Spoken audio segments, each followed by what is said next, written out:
Welcome to ચેતુસ kitchen. આજે આપણે બનાવીશું ગુજરાતીઓનો ફેવરિટ એવો ચેવડો બનાવશું. ગુજરાતીઓ તો અલગ અલગ પ્રકારના ચેવડો ખાવાના શોખીન હોય છે, તો ગુજરાતી અલગ અલગ પ્રકારના ચેવડા પણ બનાવતા હોય છે.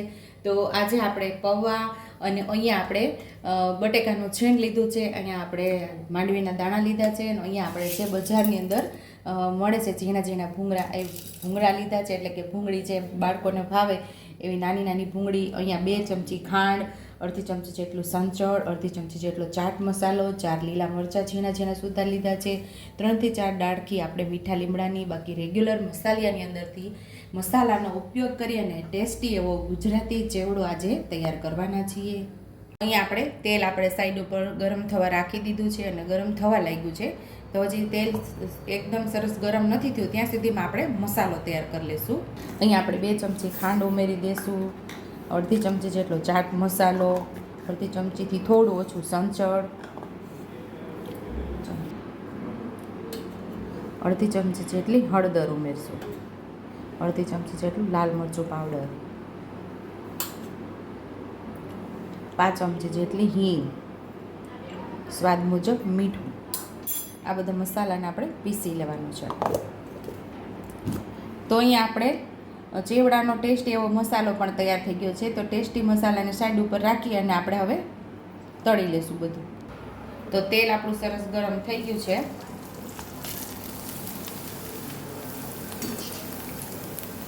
આપણું ઘરનું જ બનાવેલું ખમણ છે, જે સૂકવતી વખતે ચોટી ગયું હોય. પછી આપણે આને છૂટું પાડી લઈશું.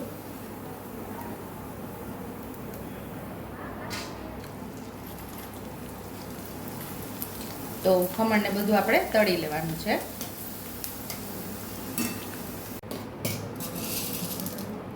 હવે ભૂંગળા તળી લેશું આપણે.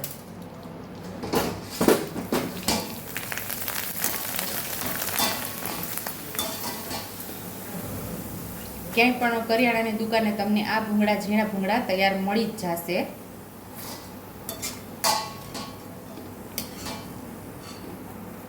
આવા ભૂંગળા લોકલ માર્કેટમાં તમને ગમે ત્યાં જાશો ત્યાં મળી જશે.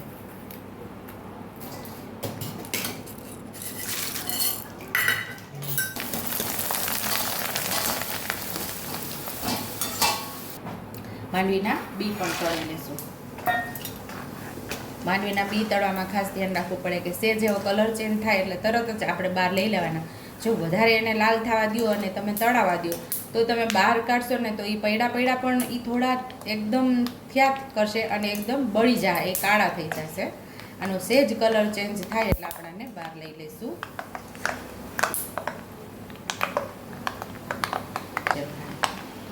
તો અહીંયા આપણા સરસ એવા માંડવીના બી તળાઈ ગયા છે.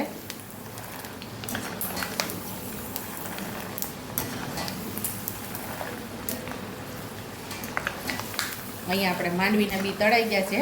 તો હવે આપણે એને બહાર લઈ લઈશું. જો સેજ કલર ચેન્જ થઈ ગયો છે.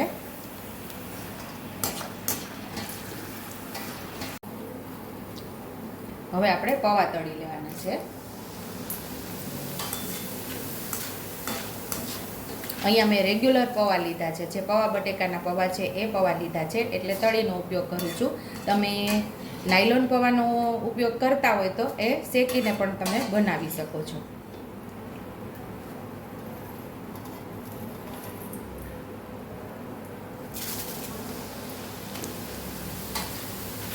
જ્યારે પૌવા તળતા હોય ને ત્યારે ખાસ ધ્યાન રાખવાનું કે આપણું તેલ એકદમ સરસ ગરમ હશે ને તો જ પૌવા આપણા વ્યવસ્થિત તળાશે.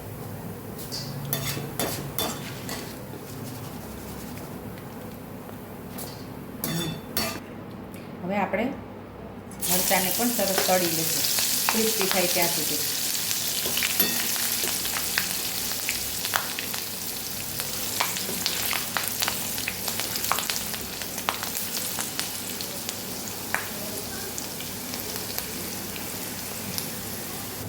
અહીંયા આપણા મરચાં પણ સરસ ક્રિસ્પી તળાઈ ગયા છે, એને પણ સાથે જ ઉમેરી દઈશું. અહીં આપણે ટેસ્ટી એવો મસાલો તૈયાર કર્યો છે, એ આપણે ઉપરથી ઉમેરી દઈશું. બધો જ આપણે ઉમેરી દેવાનો છે. આપણે માપે જ મસાલો બનાવેલો હતો. તો અહીંયા આપણે સાઈડ ઉપર થોડું તેલ ગરમ થવા રાખી તો એની અંદર પોણી ચમચી જેટલી વરિયાળી ઉમેરશું. એટલા જ આપણે તલ ઉમેરશું.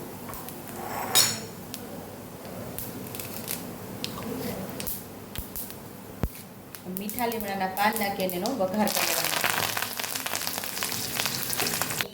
વઘારને આપણે ઉમેરી દઈશું. હવે આપણે બધું સરસ આપણે મિક્સ કરી લઈશું.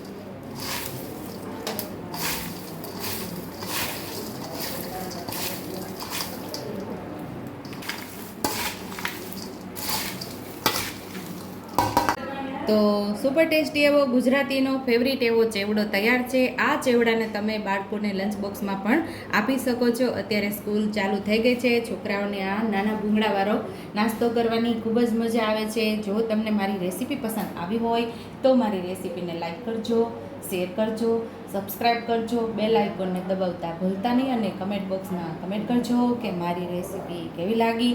તો આવજો.